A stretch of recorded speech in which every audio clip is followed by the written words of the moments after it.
Buenas tardes, tengan todos, Dios les bendiga. Es un placer estar aquí con ustedes compartiendo este hermoso seminario. Vamos a hablar en esta tarde acerca de una nueva vida en Cristo, un cambio, un asunto, perdón, de conciencia. Un asunto de conciencia. Es curioso que alguien en algún momento dijo, ¿qué pasó? Y nadie decía nada, él volvía a decir, ¿qué pasó? Escuché que me llamaron. Y alguien se volvió y le dijo, bueno, quizás es su conciencia que le está acusando. Vaya, revísela. Es curioso que cuando crecimos, viendo fábulas, caricaturas, era común que pusieran un personaje que tenía que tomar una decisión para un lado, para otro, y la manera en la que describía en la conciencia era poniendo un angelito a un lado, arriba del hombro, al otro lado un diablito, y esta conciencia iba a ser ilustrada de esa manera.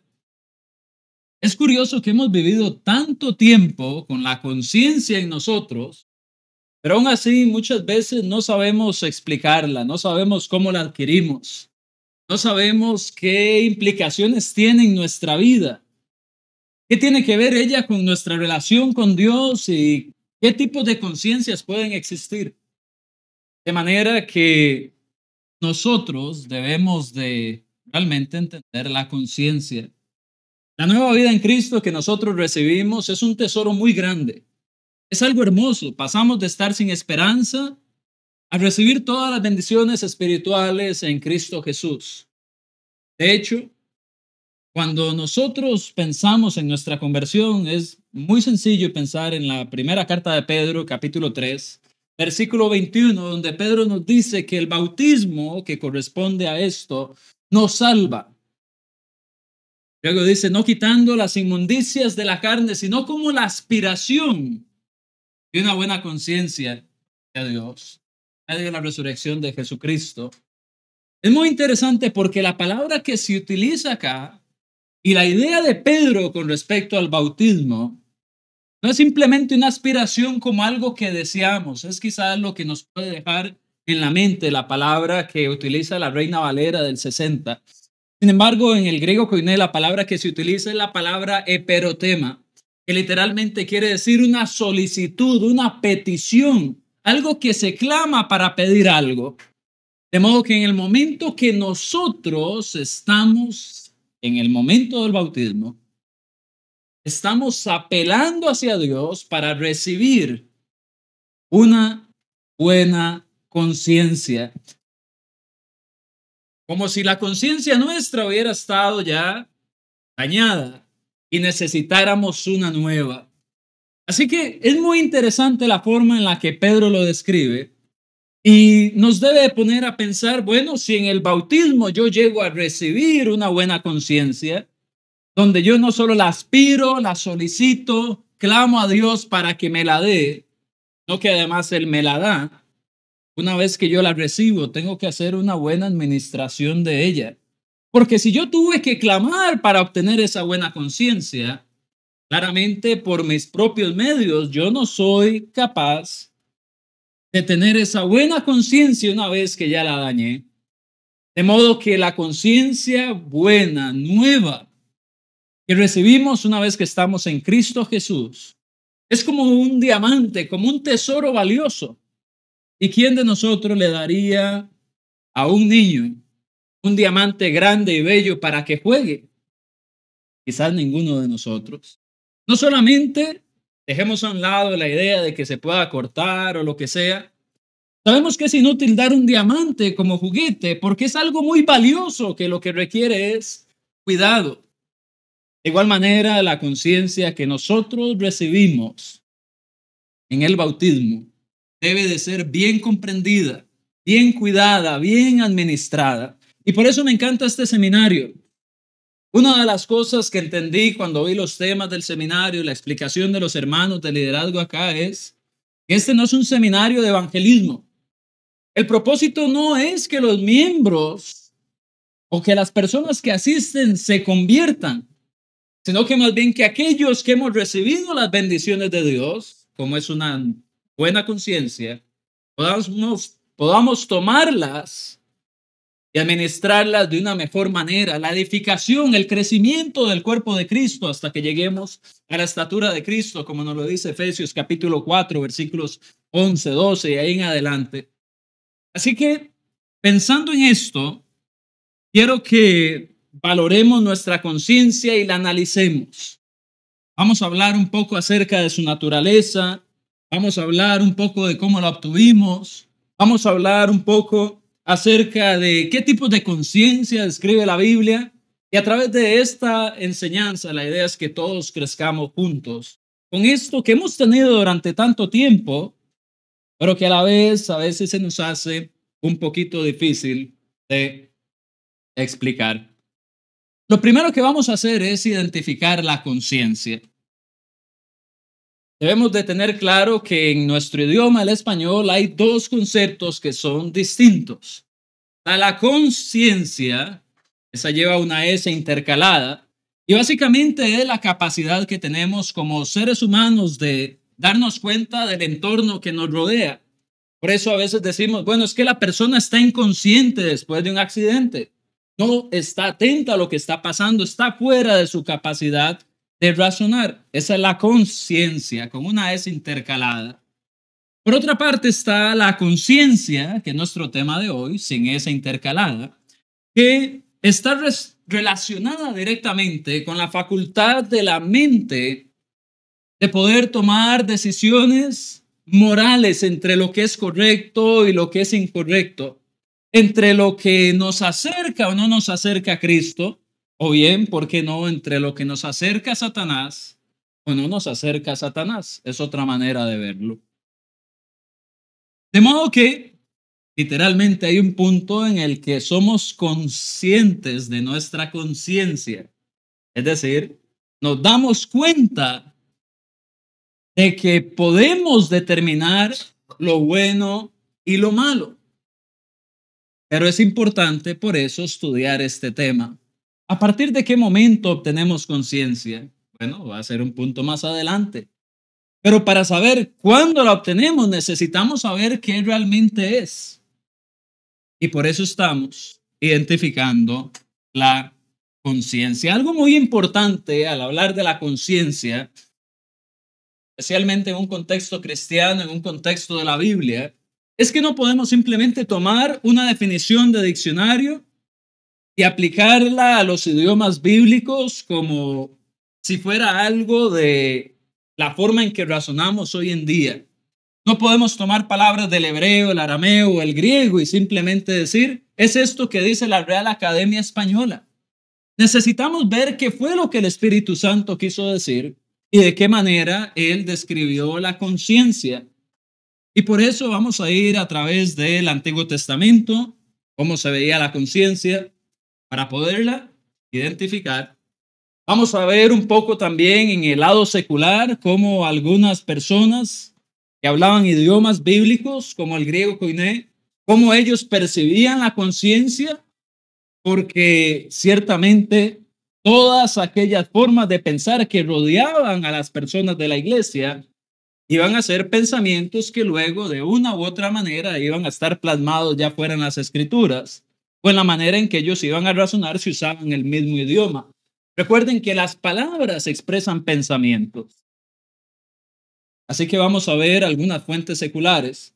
Y además, mientras identificamos la conciencia, vamos a ver también los usos que se le hace en el Nuevo Testamento.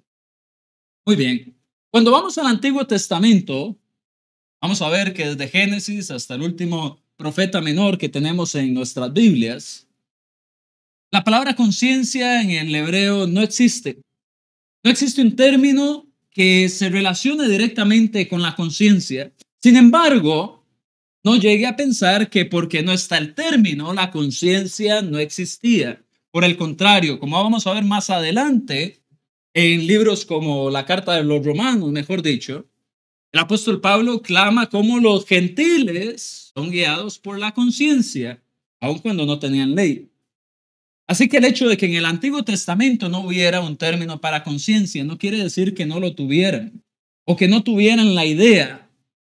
Mas cuando leemos algunos textos vamos a ver que el Antiguo Testamento es muy claro en cómo se percibía esa conciencia. Podemos ir, por ejemplo, a textos como el Salmo 139, versículos del 1 al 3, donde se nos dice: oh Jehová, tú me has examinado, léalo ahí en su texto. Oh Jehová, tú me has examinado y conocido. Tú has conocido mi sentarme y mi levantarme. Has entendido desde lejos mis pensamientos. Has escudriñado mi andar y mi reposo, y todos mis caminos te son conocidos. ¿Por qué es tan importante esta forma de razonar del autor de este salmo? Porque aunque no hay una palabra para conciencia, quien está escribiendo tiene muy claro en su mente el hecho de que la mente definitivamente es examinada, es conocida por Dios. El Antiguo Testamento muestra al sujeto frente a la idea de que Dios le está examinando. De modo que no es la persona haciéndose un autoanálisis, no es una alerta que suena ahí, estás haciendo algo mal, alerta, alerta, no. Es la persona siendo consciente de que Dios está observando sus pensamientos, su acostar, su levantar. Los hebreos entendían que ellos estaban siendo examinados y que nada se escapaba de los ojos de Dios. Ellos no necesitaban un angelito y un diablito sobre sus hombros, porque ellos sabían que cada acto, cada palabra, cada pensamiento era algo abierto ante la vista de Dios. Por otra parte, podemos ver textos como Deuteronomio, capítulo 30, versículos del 14 al 16.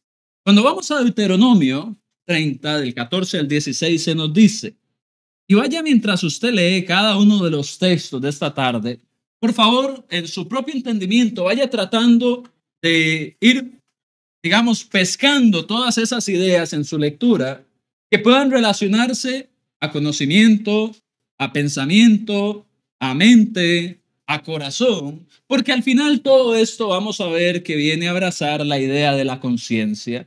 Vea lo que dice, por ejemplo, Deuteronomio 30, del 14 al 16. Porque muy cerca de ti, dice, está la palabra en tu boca y en tu corazón. ¿Para qué? Para que la cumplas.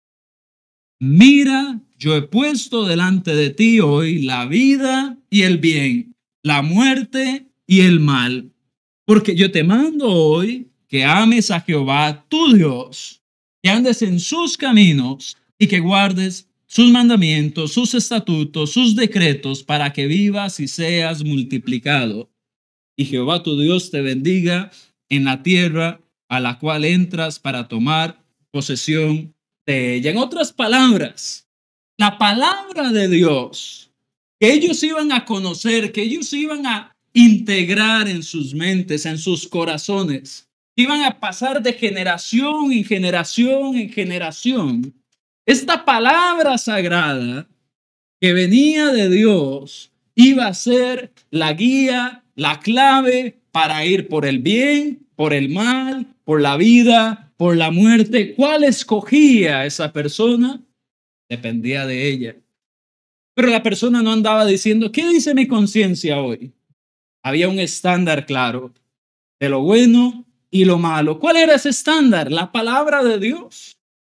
Cuando la palabra de Dios es reflejada en el corazón humano puede endurecerse o pueden suavizarse. Así sucedió con Faraón. Dios le decía, libere al pueblo, y Faraón no quería. Dios le dijo a Moisés las mismas palabras y él sí quería.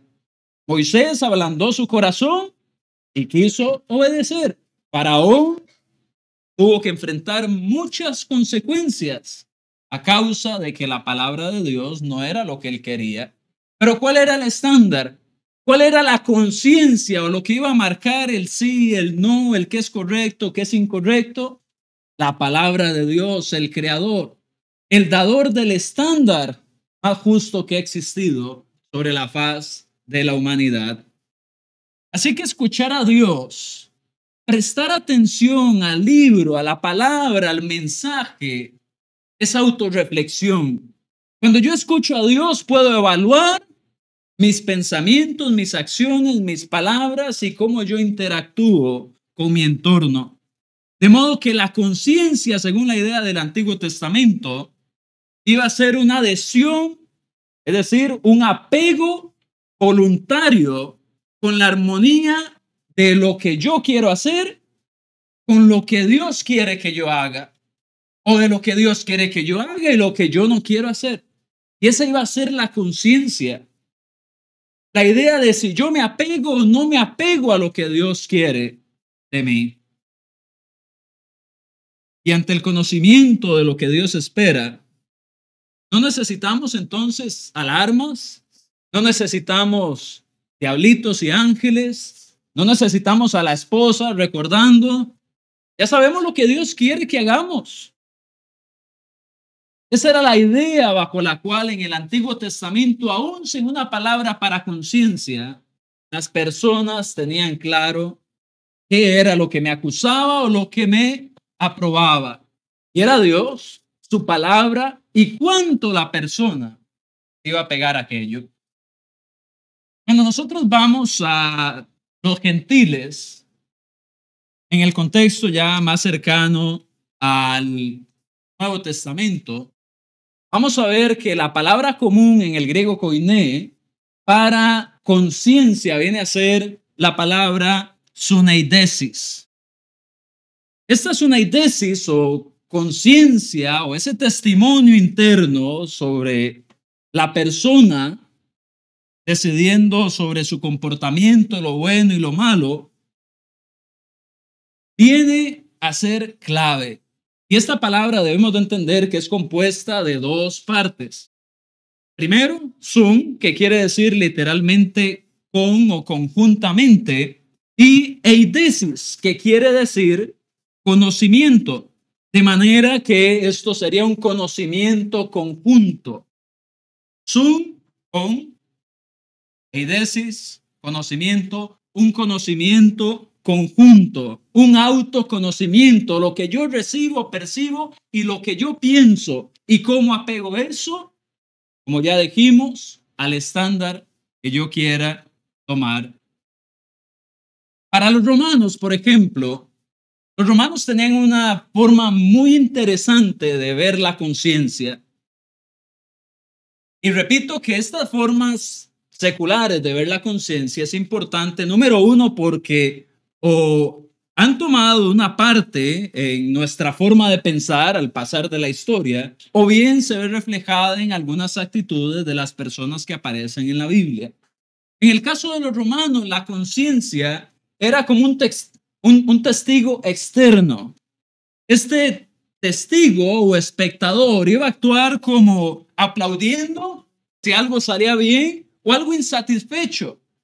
De modo que la persona cuando sentía una culpabilidad o sentía que había hecho algo bien, no lo veía algo como dentro de sí, como su propio ser razonando, sino como si fuera un agente externo. Esa era la conciencia para ellos. Como en el caso del ejemplo que yo di antes de llamaron a alguien, ¿qué pasó? Y le dice, es la conciencia que lo acusa. ¿Has escuchado esa frase? Bueno, la idea es de un agente externo señalando, apoyando, diciéndote con respecto a cómo te has comportado. Por otra parte estaba un filósofo estoico llamado Epicteto. Epicteto vivió en el 135 después de Cristo y él viene a equiparar la suneidesis, es decir, la conciencia, con algo que ellos conocían en la filosofía griega como epitropos. Dice, qué raro, ¿y para qué me importa a mí el epitropos? Bueno, aunque no lo creas, es una palabra muy bíblica. Esta aparece en Gálatas, capítulo 4, versículo 2. Cuando el apóstol Pablo está haciendo la comparación entre los que seguían la ley y los que seguían el Espíritu, la ley de la libertad en Jesucristo, etcétera, en los versículos 1 y 2 de Gálatas 4, el apóstol Pablo hace una comparación entre lo que es el heredero cuando es niño y el heredero cuando ya crece. Y dice que mientras es niño, él es cuidado por un epitropos, un tutor. Entonces, ¿qué era lo que pensaba Epicteto? Que divinamente se asignaba, es decir, los dioses griegos, alguna deidad, iba a asignar un epitropos, un tutor, alguien que generalmente en la vida cotidiana era un administrador de los bienes del hogar y que iba a andar con el niño para arriba y para abajo, viendo que tomara decisiones moralmente buenas, que tomara sus clases, que fuera exitoso. Entonces Epicteto decía, bueno, la conciencia es un ser asignado divinamente que anda con nosotros, ayudándonos a tomar decisiones, es un tutor. Y esa era la forma en que las personas veían la conciencia. Por otra parte está Filón, que vivió del 15 antes de Cristo al 50 después de Cristo. Y él es muy interesante. ¿Por qué? Porque de Filón no hay muchos escritos. Y de hecho lo que se conoce principalmente de él son las citas que otros dicen que él dijo. Pero aún así, Filón viene a ser clave porque teniendo un trasfondo griego, él viene a tratar de armonizar los pensamientos judíos con los pensamientos gentiles de Grecia o el helenismo. Así que él viene y piensa de la sunaidesis o la conciencia en un sentido moral como algo que acusa, que juzga, pero también hay dos veces en esos escritos que se conocen de él que él toma la conciencia y la conecta con algo conocido como nous, que es el intelecto divino, y cómo ese intelecto divino viene a ayudarnos a tomar decisiones. ¿Por qué es tan interesante Filón cuando vemos esto? ¿Cuál era la forma judía de ver? Dios refleja su palabra en mí y yo tomo decisiones. ¿Qué es lo que está diciendo Filón? El nous, que es el intelecto de los dioses que ellos tenían, llegaba a mí y de acuerdo a eso, como una segunda persona que me anda dando conocimiento, yo tomo decisiones. Así que él viene y mezcla un poco las ideas judías y gentiles. Pero hay alguien que usted y yo conocemos y que podemos decir es mi hermano y conoce bien el judaísmo y conoce bien los gentiles y conoce además el cristianismo. ¿Quién es este personaje? Este personaje es claramente Saulo de Tarso, que luego le venimos a conocer como Pablo. Él viene y utiliza, junto con Pedro y Juan, unas 31 veces el término sunaidesis en el Nuevo Testamento. Y cuando Pablo utiliza este concepto, no solamente va a tomar el trasfondo gentil, no solamente el trasfondo judío y lo que Dios espera de nosotros como cristianos, sino que nos muestra una visión de conocer todos esos mundos juntos. Y por eso es que cuando nosotros vemos a Pablo, a veces nos habla de la conciencia del hermano, o de conciencias fuertes y conciencias débiles. Y luego en otros textos vemos cómo la conciencia tiene que ver con el conocimiento. Y si hay conocimiento, la conciencia es fuerte. Si no hay conocimiento, la conciencia es débil. ¿Y de dónde viene ese conocimiento del cual se está refiriendo Pablo? De Dios. De modo que en un contexto cristiano, el apóstol Pablo viene y nos muestra, nos hace una evaluación de cómo yo tomo mi voluntad y actúo de acuerdo a las formas en que Dios espera que yo actúe. Al conocer la voluntad de Dios, entonces uno mismo puede examinarse y decir, sí, estoy de acuerdo a lo que Dios dice.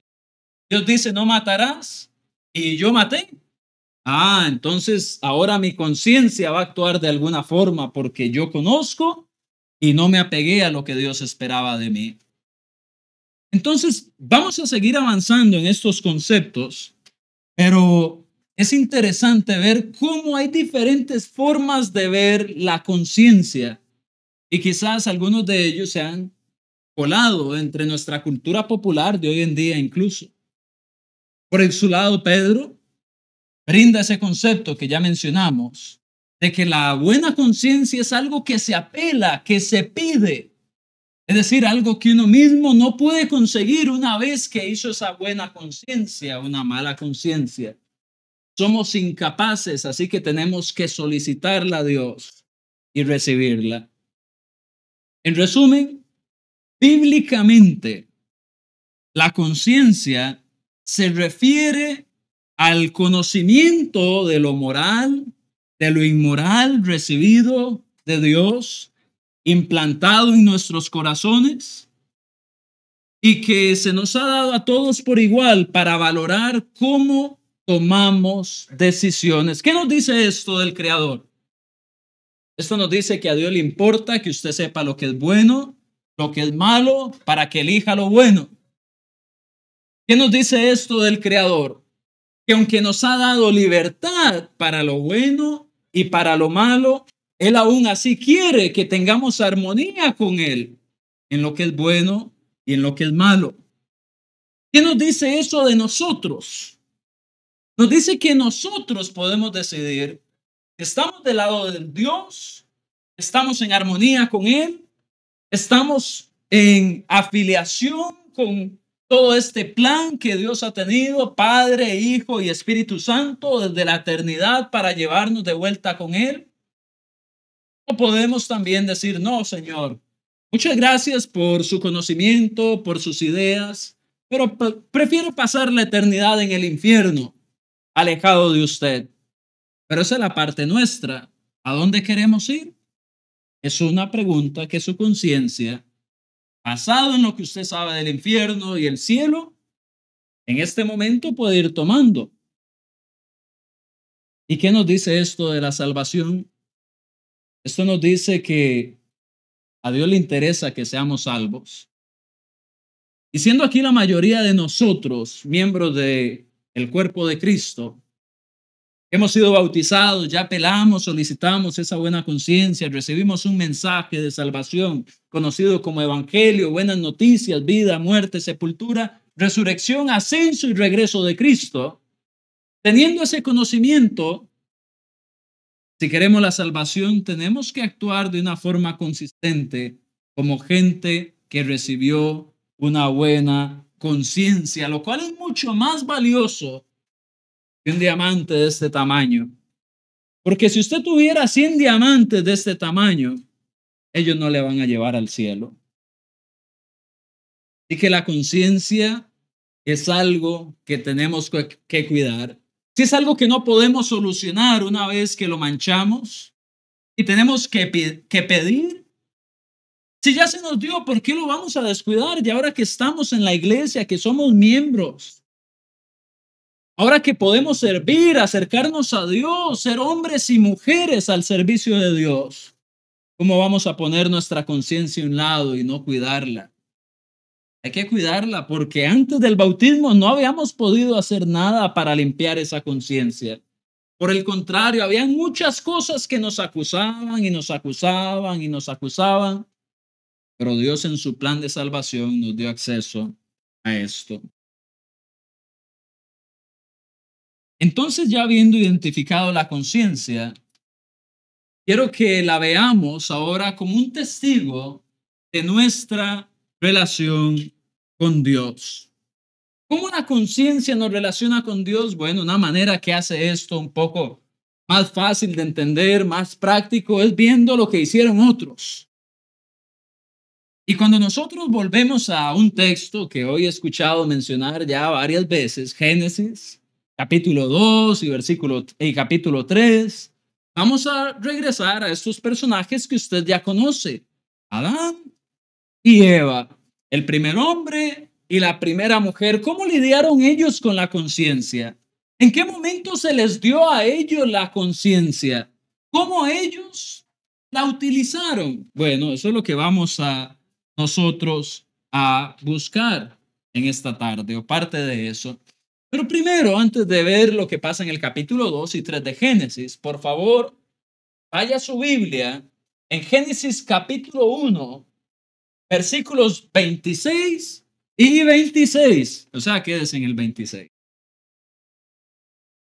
Cuando vamos a Génesis 1:26, vemos que dijo Dios, hagamos al hombre a nuestra imagen y semejanza. Y de esa manera entonces fuimos creados. Ahora nos podemos hacer una pregunta interesante. ¿Será que esta imagen en la cual Dios nos ha hecho se refiere a una imagen física? Eso sería difícil de probar porque cuando veo aquí entre todos los invitados que hay unos con barba, unos sin barba, unos de ojos claros, otros no, unos con cabello claro, otros cabello oscuro, hay varones, hay mujeres, hay niños, hay mayores. Entonces, claramente, Dios no puede ser hombre y mujer al mismo tiempo, alto y bajo al mismo tiempo. Todas esas serían contradicciones lógicas y no tienen lugar entonces lo que es físico con lo que es espiritual. Entonces, ¿de qué manera fuimos hechos a imagen y semejanza? Bueno, podemos decir, bueno, Dios tiene sentimientos, Dios tiene razonamientos, toma decisiones, tiene emociones y nosotros también. Sí, claro que sí. Y eso es parte de nuestra imagen y semejanza con nuestro Creador. Como criaturas nos parecemos a nuestro Creador, pero parte de esa imagen,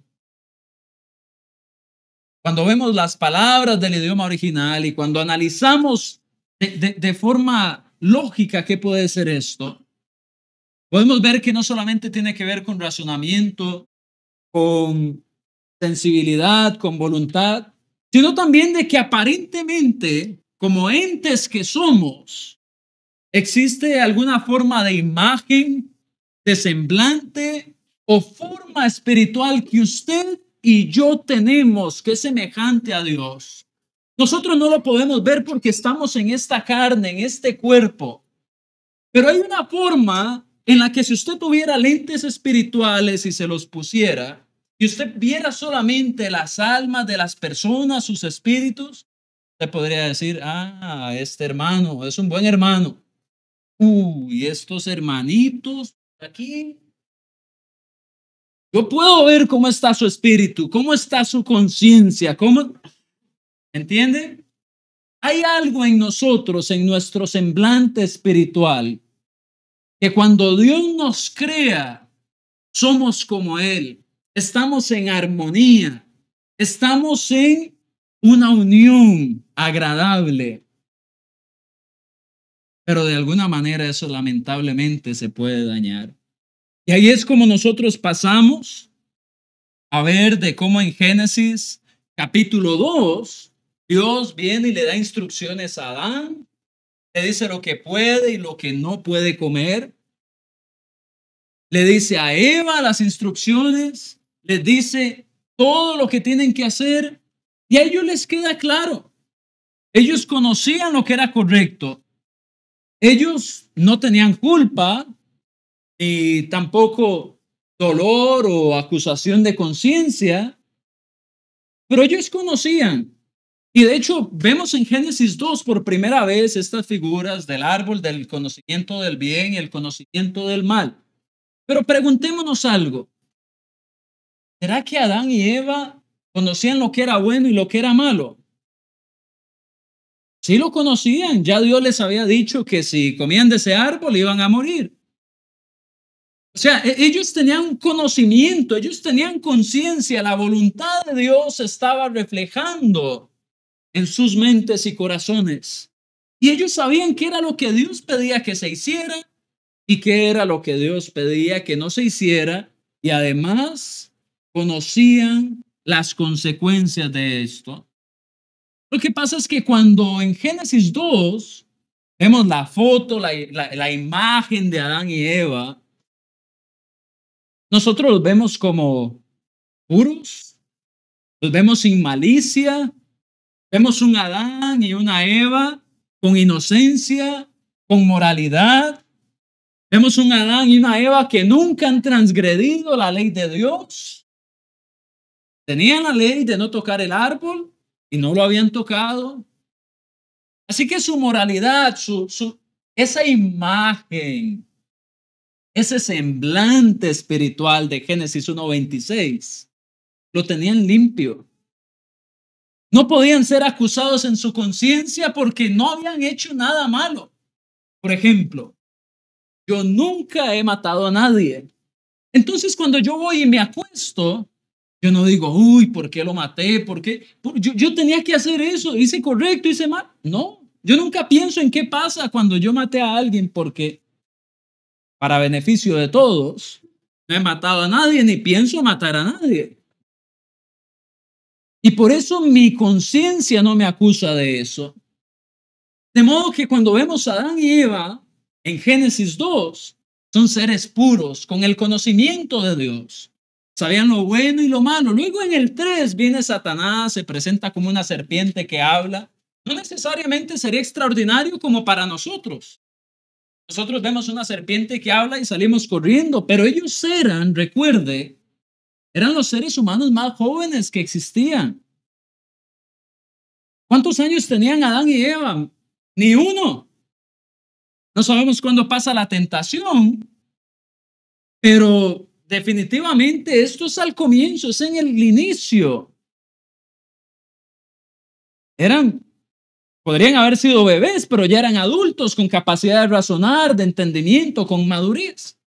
Y cuando andaban descubriendo todo lo que era la creación, se aparece una serpiente que habla, oh, si ya había hecho tucanes, jirafas, elefantes y todo lo que pudieron haber visto, era una serpiente que habla, no iba a ser algo que les iba a asombrar.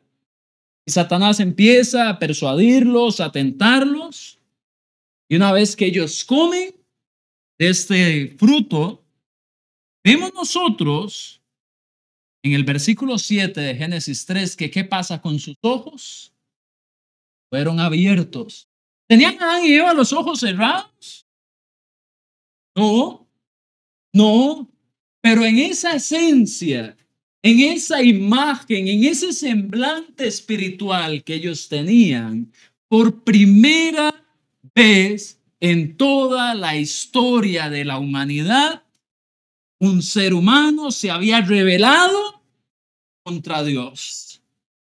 Y ahora por práctica, ellos tenían una conciencia que no era pura, era ya pecaminosa. Y una vez que este pensamiento de retar a Dios y llevarlo a cabo sucede, su inocencia ya no es inmaculada, ahora es maculada, es manchada, es impura, está sucia.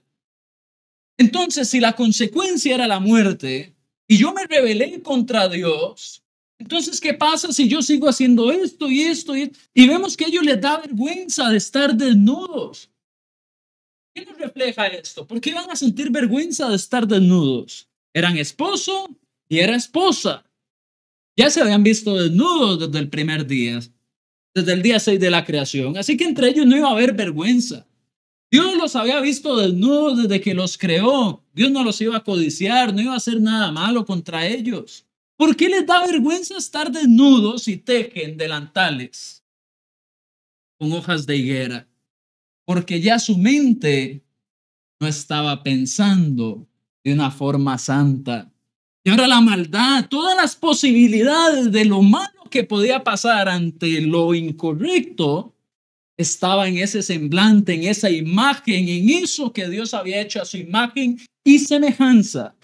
Pero ya no era de esa manera. ¿Por qué? Porque se iban apartando poco a poco, ser semejantes a Dios. Y ahora iban siendo más como Satanás. Y eso es lo que pasa con nuestra conciencia, con nuestro semblante. ¿Se recuerda ya en Juan capítulo 8? Creo que es en el versículo número 48. Vamos a ver. Vamos al texto.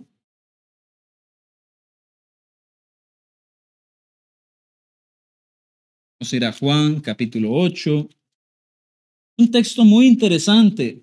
¿Por qué? Porque en el versículo 31 y 32 Jesús les había dicho que si conocían la verdad iban a ser libres. Y eso inicia un debate. Dice, no, nunca hemos sido esclavos y somos hijos de Abraham. Y entonces Jesús empieza a comparar el hecho de los padres con los hijos y les termina diciendo que más bien son hijos de ¿quién? Del diablo. Vamos a ver Juan capítulo 8, versículo 44 es el correcto. Y dice, vosotros sois hijos de vuestro padre el diablo, y los deseos de quién? De vuestro padre queréis hacer. Él ha sido homicida desde el principio y no ha permanecido en la verdad porque no hay verdad en él. Cuando habla mentira, de suyo habla porque es mentiroso y padre de mentira. ¿Qué es lo que nos está diciendo acá Jesús? Cuando nosotros hacemos el pecado, parecemos a Satanás. Somos más a imagen y semejanza de Satanás. Esa imagen pura, limpia que Dios creó en Génesis 1:26 para cada ser humano. Hay un punto donde al retar a Dios y donde al empezar, donde empieza a introducir la malicia en su mente, en su corazón, ya empieza a alejarse de su similitud con Dios y se empieza a parecer más al diablo. Qué horrible este pensamiento, pero es una realidad. Nuestra conciencia marca nuestra relación con Dios, o nuestra conciencia puede marcar nuestra relación con Satanás. ¿A quién nos parecemos más? Bueno, eso depende de cómo actuamos. Y esto entonces viene a darnos un entendimiento de esa idea de, bueno, ¿cuándo alguien se puede bautizar? ¿Cuándo alguien puede apelar a esa buena conciencia delante de Dios? Bueno, en el momento que una persona empieza a retar voluntariamente la voluntad de Dios, nos pasa lo mismo que a Adán y a Eva. Es que piénsalo, ellos eran como niños, solamente que maduros.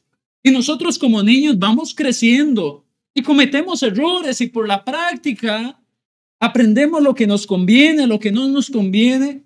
Pero hay un día donde esa imagen y semejanza de Dios, por causa de que en nuestra conciencia, al igual que Adán y Eva, retamos lo que Dios nos puso de frente y caemos y transgredimos, porque el pecado es infracción a la ley. Primera de Juan, capítulo 3, versículo 4. Una vez que iniciamos eso, necesitamos perdón. Y necesitamos regresar y apelar, ahora sí, como dice Pedro 3:21, primera de Pedro, apelar, solicitud de una buena conciencia. De lo contrario, la vergüenza sigue con nosotros. Sigue ese conocimiento de que Dios nos dijo qué hacer y no lo hicimos. Y pues puede venir a nosotros esa idea de, con respecto a la conciencia que podemos encontrar, por ejemplo, en Tito, capítulo 1, versículo 15, que dice así: todas las cosas son puras para los puros, mas para los corrompidos e incrédulos nada les es puro. Tito 1:15, pues hasta su mente y su conciencia están corrompidas. Esto es claro. Hay un punto donde los niños no tienen vergüenza de la desnudez. Yo tenía un vecinito que siempre salía corriendo desnudo y no le importaba, ya no sabía que la mamá venía detrás de él, que le escapaba, seguro cuando lo iba a bañar, no sé, pero en él no había malicia de nada. Pero hay un punto en que él ya sabía que si salía desnudo de ahí, eso no era moral, eso era incorrecto. Y es precisamente a eso a lo que debemos de prestarle atención.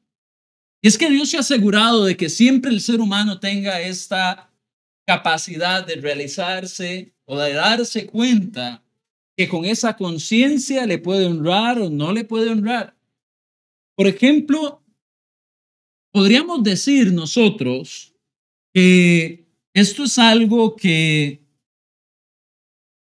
es natural en el ser humano. ¿En qué sentido? No que la naturaleza crea la moralidad, porque la naturaleza no crea la moralidad. Si un niño crece en la jungla, aislado de todos los seres humanos, ese niño va a crecer y en algún momento se va a dar cuenta del que está haciendo algo que es inmoral. Y la naturaleza nunca llegó y le dijo, vea, papito, esto es bueno, esto es malo, esto se hace, esto no se hace. Pero Dios desde siempre, desde el día 6 que creó al ser humano, Él se ha comunicado. Y esa comunicación de Dios, esa palabra de Dios, ha ido guiando a todos los seres humanos en toda la historia de toda la humanidad. Y ya sea que los que reciben el mensaje de Dios y lo aceptan tienen un buen estándar moral, y aún los que lo rechazan por supervivencia, así sea por práctica de error, prueba, error, consecuencias, aún en la sociedad más liberal hay condiciones que las personas, por las consecuencias de esas cosas, aprenden que hay cosas inmorales. ¿Me voy a entender? La naturaleza no enseña nada, pero recuerde, crecemos con esa imagen de Dios, con esa similitud, con esa moralidad que Él tiene. Luego la vamos degradando, pero la palabra de Dios viene y nos corrige. Y aun cuando la palabra de Dios estuviera ajena, alguien dirá, bueno, es que el que no nace en el cristianismo, ¿qué pasa? Bueno, el que no nace en el cristianismo, créame que detrás de esas personas hay otros seres humanos que en algún momento leyeron la Biblia, vieron un versículo, les enseñó algo la abuelita, les enseñó algo algún familiar y todo lo bueno. ¿Qué dice Santiago 1:17? 1:17, toda buena dádiva, todo don perfecto, ¿de dónde proviene? De lo alto, del Padre de las luces, en el cual no hay mudanza ni sombra de variación. De manera que todo lo bueno que conocemos en esta creación nos apunta hacia la voluntad del Creador y entre tanto la experimentamos, tenemos un acercamiento a Dios. Ya lo que dice Romanos capítulo 2, versículos del 14 al 16. Porque cuando los gentiles, dice, que no tienen ley, hacen por naturaleza lo que es de la ley, estos, aunque no tengan ley, son ley para sí mismos. Dice, versículo 15, mostrando la obra de la ley escrita, ¿dónde? En sus corazones. ¿Dónde estaba la conciencia? En los corazones, en la mente, en el razonamiento. Entonces, ¿dónde estaba la obra de la ley escrita? En el corazón, dice, dando testimonio su conciencia. Y la idea acá de dar testimonio es precisamente alguien que está atestiguando lo que está bien, lo que está mal. Así que la conciencia, siendo iluminada por la moralidad de Dios, le va a dar testimonio a la persona de qué tiene que hacer, sea gentil o judío, porque la ley estaba escrita en sus corazones a través de la conciencia. Y luego dice, y acusándoles o defendiéndoles, ¿qué? Los razonamientos. Qué interesante. Entonces, cuando sentimos lo que llamamos culpabilidad o remordimiento de conciencia, según este texto, no es realmente el remordimiento de conciencia. Ya la conciencia fue un procedimiento o un proceso previo. Lo que nos acusa después, dice el versículo 15, lo que nos acusa o nos defiende son nuestros razonamientos. De manera que no es una alarma una vez que ya hicimos lo malo. A veces pensamos, ay, es que cuando ya hice lo malo, la conciencia me acusó y por ignorante pequé.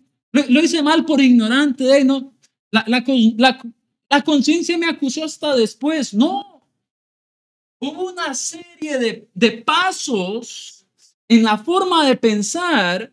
En un momento nos desviamos, tomamos un atajo, nos salimos del camino cuando hay uno solo que es Cristo, en 14:6.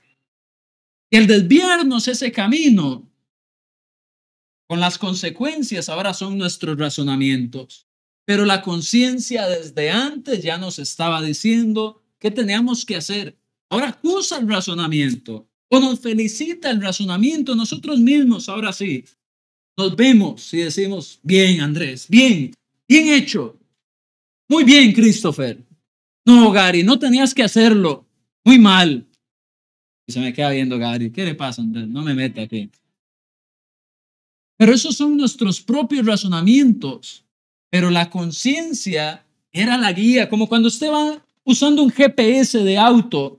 Usted va en el carro, digamos que este es un GPS que no lo va a engañar, porque hay unos que lo pierden aún. Pero este es un GPS fidedigno, claro. Y usted va y dice, no, yo voy a tomar mi propio atajo. Yo sé que si me voy por aquí me va mejor. Y luego había ahí un puente caído, lo que fuera. El GPS le iba marcando. Y ahora usted dice, ay, me tengo que volver y otra presa de vuelta. Bueno, eso es porque sus razonamientos lo acusan, pero usted ya tenía el mapa que tenía que seguir. Esa era la conciencia. Así que la manera en que nosotros tenemos nuestra conciencia nos va a marcar muy claro, muy bien, la forma en que nosotros nos relacionamos con Dios. Así que de manera que sabemos que la conciencia es ese razonamiento que hacemos de acuerdo a la ley de Dios, a la imagen de Dios que nos fue impregnada desde el nacimiento, de pureza, de santidad, más su ley que nos da estatutos y leyes de libertad en Cristo Jesús, de qué debemos no hacer. Y de acuerdo a ese conocimiento, tomamos decisiones. Bueno, esa es la conciencia. Podemos saber también que la conciencia, si la obedecemos y seguimos lo que Dios nos dice, vamos a tener una buena relación. De lo contrario, como Adán y Eva fueron expulsados del paraíso, tenemos el mismo destino. Pero gracias a Dios que como miembros de la iglesia del Señor, se nos dio la oportunidad en el esquema, en el plan de redención, de poder apelar, clamar por una buena conciencia. Vamos a ver ahora entonces diferentes estados de la conciencia. Como usted puede ver en la imagen acá, hay diferentes caras. Unas están felices, otras están gritando, otras se ven un poquito hipócritas ahí, no sé usted cuál va a juzgar. Pero de acuerdo al tipo de conciencia que tengamos, alguna de esas caras podemos tener hoy al final de esta lección. Los usos de la palabra sunaidesis son muy interesantes. Por ejemplo, en 1 Corintios capítulo 8, versículo 7 se nos dice, pero no en todos hay este conocimiento, porque algunos habituados hasta aquí a los ídolos, comen como sacrificado a los ídolos, y su conciencia, ¿la qué? La conciencia, siendo débil, se contamina. Si bien la vianda no nos hace más aceptos ante Dios, pues ni porque comamos seremos más, ni porque no comamos seremos menos. Vemos acá la conciencia débil. No sé cuál cara de esa le va a poner usted a la conciencia débil, que anda temerosa, que anda... Bueno, la conciencia débil va a ser débil no porque tenga un músculo esa conciencia. Bueno, en parte sí, la verdad. ¿Sabe por qué? Porque si es débil, dice, por falta de conocimiento. Así que podríamos comparar la conciencia con un músculo. Cuanto más usted toma de la palabra de Dios y echa y conoce de este contenido en su cabeza, mientras más usted tiene, más ese músculo se ejercita, se fortalece. Y a diferencia de los corintios, no va a tener esa conciencia débil. Ellos tenían esa libertad como la que se explicó en la lección anterior. Pero porque no tenían conocimiento, no podían ejecutar esa libertad porque todo les acusaba. Porque seguían pensando en los ídolos como si fueran algo, cuando en el versículo 7 se nos dice, no son nada. No existen, son cosas inventadas por humanos. Coman. Bueno, cuando nosotros no comemos el pan de vida, cuando no nos llenamos de Jesús, cuando no comemos la palabra de Dios, Mateo 4:4, nuestra conciencia va a ser débil por falta de conocimiento. Mientras más recibimos el conocimiento de Dios, la palabra, mejor vamos a estar equipados para tomar una u otra decisión. De eso se trata, la conciencia débil. Ahora, si usted sigue leyendo, aunque usted tenga conocimiento, se va a dar cuenta que su conciencia puede ser muy débil si no le importa también el cómo sus acciones pueden reflejarse en su hermano, y va a ser débil por falta de amor, aunque tenga conocimiento. Vamos a ver también que está una conciencia muy interesante. Está la conciencia cauterizada. Y nos podemos hacer la pregunta, ¿puede un cristiano tener la conciencia cauterizada? Bueno, vamos a 1 de Timoteo capítulo 4, versículo 2. Dice así: por la hipocresía de mentirosos que teniendo cauterizada la conciencia, sigue el texto. Aquí se nos habla de la conciencia cauterizada.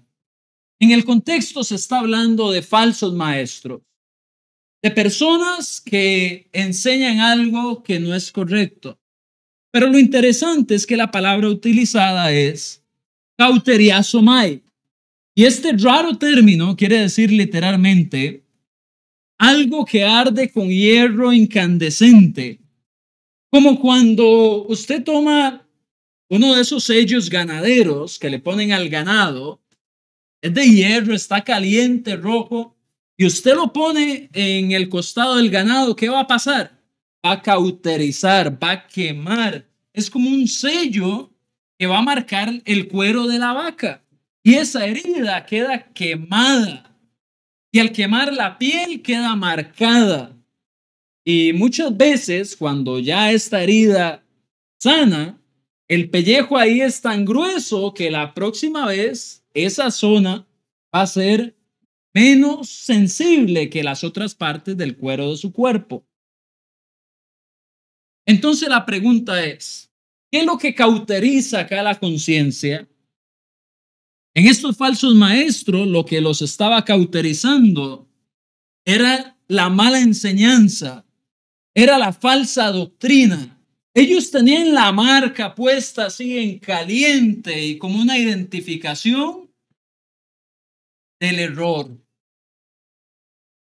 Ellos ya no estaban siendo guiados por la palabra de Dios, sino por conceptos humanos, por tradiciones, por ideas, por lo que se les ocurría decir en el púlpito sin estudiar la palabra, por lo que convenía, por lo que emocionaba, por lo que moviera las masas, teniendo comezón de oír, dice 2 de Timoteo capítulo 4, la gente iba a amontonar falsos maestros de acuerdo a sus propias concupiscencias. Eso que se iba a hablar venía marcado, cauterizado con el sello del error, de la mentira, de la falsa doctrina, de lo que enseña Satanás.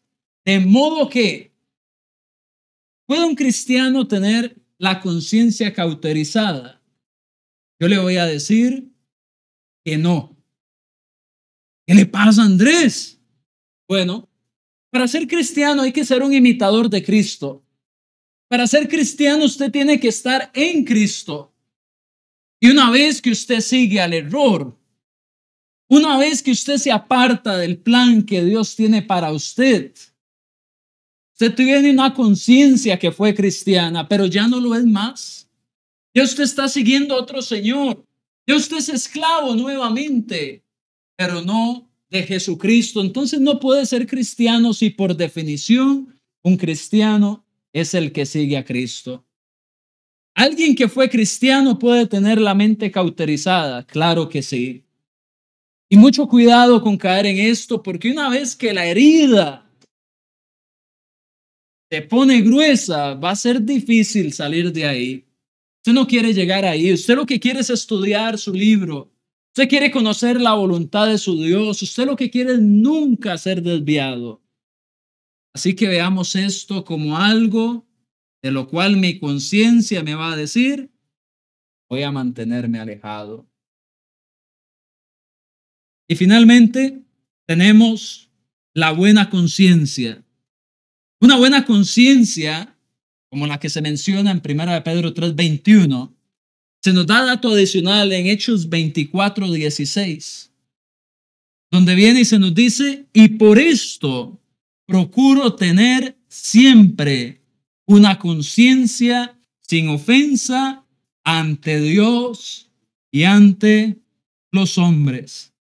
Según Hechos 24:16, que usa la misma frase que Pedro, una buena conciencia, esta buena conciencia se debe trabajar. Dice, y por esto procuro. La palabra que aquí se usa para procuro es una palabra que es muy interesante, la palabra asqueo, que es ejercitarse, trabajar en algo. Uno tiene que trabajar en su conciencia. Si usted no siente que está moldeando su conocimiento de Dios lo suficiente, no está trabajando en su conciencia. Y hombres de Dios ejemplares, mujeres de Dios ejemplares, trabajaban en su conciencia. Él dice, y por esto procuro, por eso me ejercito, por eso yo estoy trabajando, dice, para tener siempre una conciencia sin ofensa. Y es muy interesante porque acá tener siempre una conciencia sin ofensa va en un tiempo verbal del idioma en que esto se escribe que indica una idea continua. O sea, teniendo, manteniendo continuamente trabajo para continuamente tener una conciencia buena que no ofenda ni a Dios ni ofenda a los hombres. Así que esa es la manera en la que nosotros tenemos que acercarnos a Dios, con una buena conciencia trabajada, con un cristianismo activo, no solamente venir, congregarme y volver a mi vida habitual. En mi vida habitual yo voy ejercitando continuamente mi conciencia para no ofender ni a Dios ni ofender a los hombres. ¿Qué me dice esto? La forma en que yo tengo mi conciencia puede ser ofensiva a Dios. ¿Cómo se sentiría usted si usted ahora sí se pone sus lentes y vuelve a ver al espejo? Usted puede decir, vaya, mi conciencia ofende a Dios. Mi conciencia no ofende a Dios. Dios ve nuestras conciencias. No es algo oculto. El hecho de que usted no la pueda ver no quiere decir que no existe. Esa es su esencia. Ese es su ser actuando de acuerdo a lo que usted sabe de Dios. ¿A cuánto usted se puede hacer para parecer a Él? Para parecerse a Él. No ofendamos a Dios dando por menos las cosas de la iglesia, por encima del trabajo, de actividades, de hobbies, de etcétera. Nuestra conciencia debe estar limpia. No ofendamos a Dios creando divisiones entre la iglesia por algo que me hiere mi conciencia porque no quiero tener el conocimiento que me saque de una conciencia débil. No ofendamos a los hombres, a nuestros hermanos, a los vecinos, poniendo preceptos inadecuados porque mi conciencia no está continuamente ejercitada. Si hay algo lindo que pueden ver los papás es ver a su bebé pequeñito, volverlo a ver cómo balbucea, papi, mami, cómo le cambian la ropita. Es que esa inocencia que hay en los niños, usted no la ve en ningún otro lugar.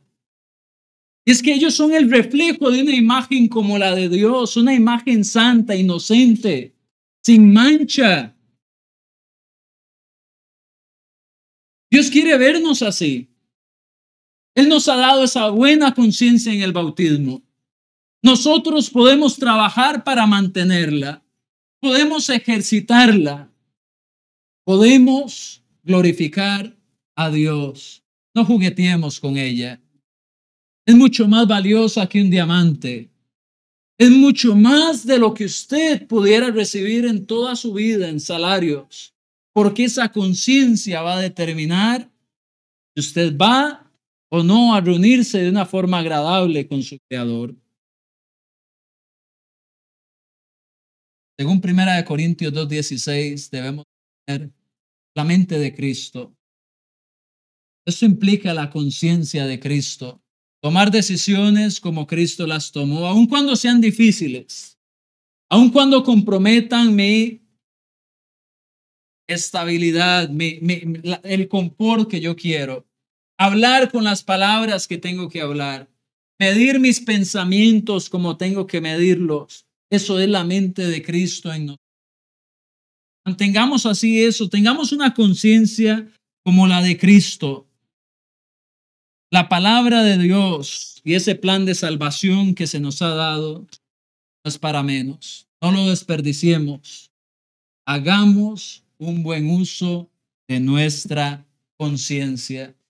Porque al final lo que Dios quiere es que todos estemos sonrientes, que todos tengamos esa cara feliz al verle y no ninguna en la que nos lamentamos. Trabajemos por llevar la iglesia que está en nuestras manos, hacer esa iglesia con una conciencia pura, una imagen limpia y sin mácula delante de nuestro Señor, para que el día en que venga por nosotros no le ofendamos, sino que Él se agrade cada uno de nosotros. Que Dios les bendiga, mis amados hermanos.